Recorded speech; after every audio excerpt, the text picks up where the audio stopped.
It's Tuesday. It's tea time.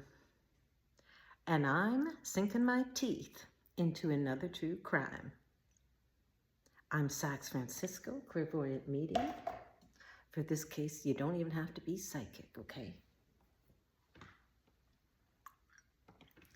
In the matter of the Commonwealth versus Lindsay Clancy, hold on to your hats.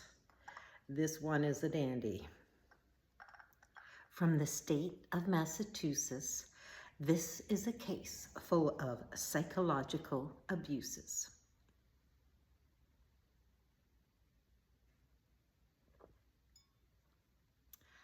In fact, this case has a story with more twists than just the bleeding wrists.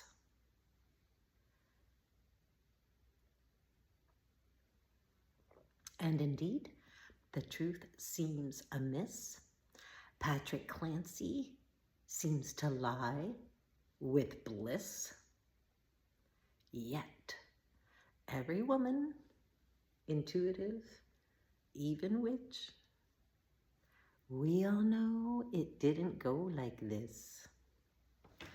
This man has framed his wife, and he is the one who truly deserves life.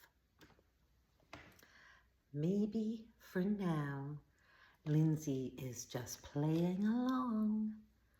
I predict soon she'll be singing a new song. Cheers, my dears. Set this woman free.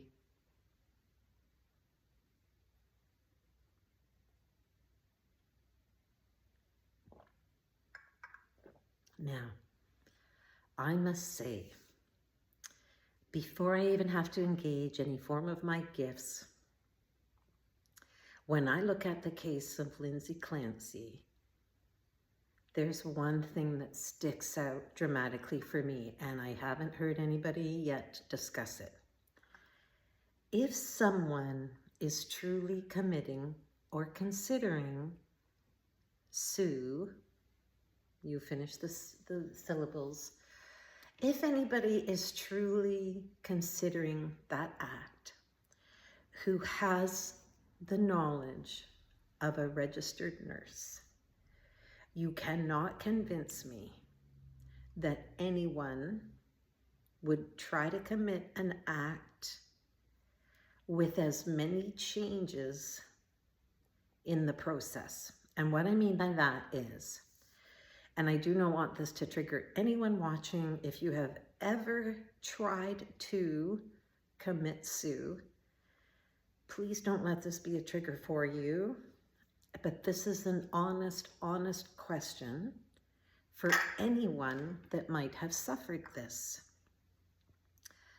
What I have seen, the feelings can come on and off. They can even be separated by time. They can be separated by years.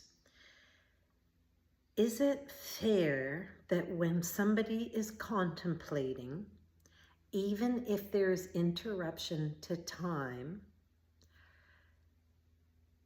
do you hold one form or one method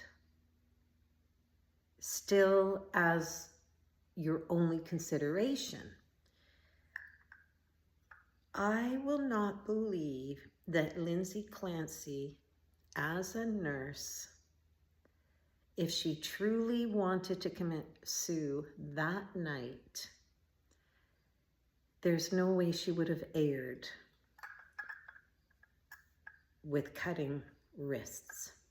And I'm going to share something that is rather dreadful, but to give you perspective, and I'm definitely not going to demonstrate it. When I was a kid, I was hanging out with some older kids that were just, you know, a little advanced. They knew more about things happening. And you know that the condition of sue is very prevalent in youth as well, or can be. So My older friends, I distinctly remember them talking about Sue one day. And one of them said, not because they had contemplated, just because they seemed to have known the knowledge of this, they used a slang expression to refer to whether you were successful or not using the wrists as a method, okay? And their statement at the time, and I must have been 15, 16, or 17, and I'll just never forget it. And it was something to the effect of, you cut this way if you want the hospital, but you cut this way, which was another direction, if you want heaven. And there are distinct ways. So I will not believe that Lindsay Clancy lacked knowledge, and it does not make sense to me that anyone would need to, first I'm going to do this, and just in case this is failing, I'm going to do this. Please, you can't tell me that a nurse doesn't know where the jugular is. Never mind the carotid artery, the jugular, one cut. You can't tell me a nurse who was serious going the Sue route would even have failed at the wrist. There would be no reason for her to need to come to her neck. And what is also rather disturbing is, have you ever heard of someone trying to commit Sue by crushing of the thyroid? Just ridiculous. Just ridiculous. So I really hope that there is full truth that really comes out. I really hope that this woman is returned to her sanity and realization that she has not committed this heinous crime. She was not trying to end her life that night. And I think the truth lies somewhere between the time that Patrick Clancy sent the photo of the snowman image. So look into that. I would say that that's where the timeline, Lindsay must have already been harmed by Patrick by the time he sent the photo of the snowman. It was a coy way to make it seem as if Lindsay was alive and well, and I'm willing to bet that the crushed pills on the counter were crushed by Patrick with some sort of thought that crushing them would allow quicker absorption. And of course, he must have been crushing them in a way so that they could be dissolving in whatever liquid or food he would have put them in that Lindsay ingested. So yeah, I'm suggesting people really look at that timeline. The fake photo is sent. How does he have Lindsay's phone? Is he in the house? And has anybody looked at where their cellulars were? And is it true that he had a second phone? And is it true that because of his tech savvy abilities, did he link Lindsay's phone with his through settings on iPhone? That's something that has just come up, and I would love to know if that is true. So if you know, please share.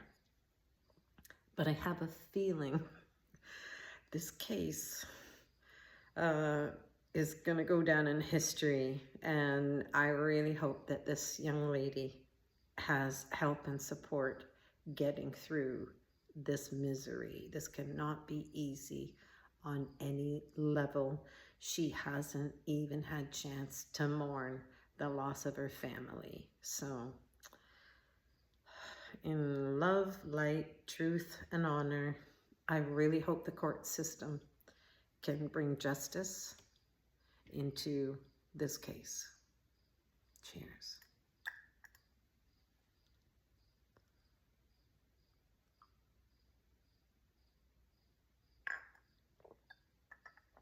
Okay, till next time.